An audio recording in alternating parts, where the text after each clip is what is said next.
Assalomu alaykum. Aziz mana shu xonadonga kelgan mehmonlar. Bugun shu Shuhrat akamning o'g'illari G'ayrajonni to'yiga xush kelibsizlar. Bu to'y albatta o'zimizning to'yimiz.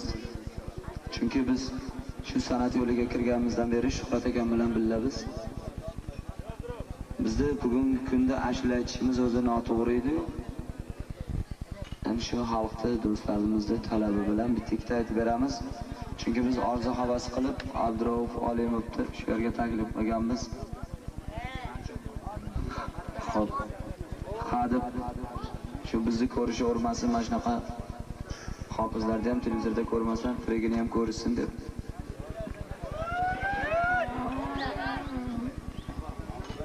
Juda yaxshi. Mana o'zlaringning xabarlaring bor. Arabagami juda ko'p qo'shiqlarni biz aytganmiz, aytamiz ham hozir ham. Xudo xolasa, Xudo nasib qilsin, shu yerda o'tirgan hamma insonlar to'yga shunaqa yaxshi san'atchilar kelib xizmat qilsin. Mana qilaylik hammalar.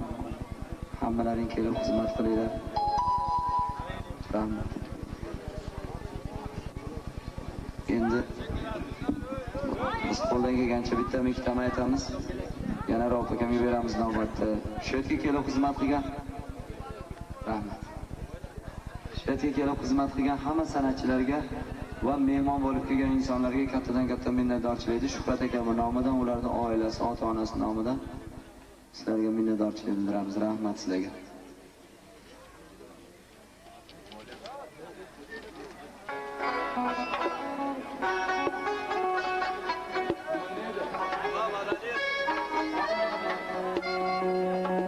Hokimboy bitta o'yini berar ekan, bitta qo'shiqxonani aytib beramiz ekan, keyin sekin ashulalarni aytadilar.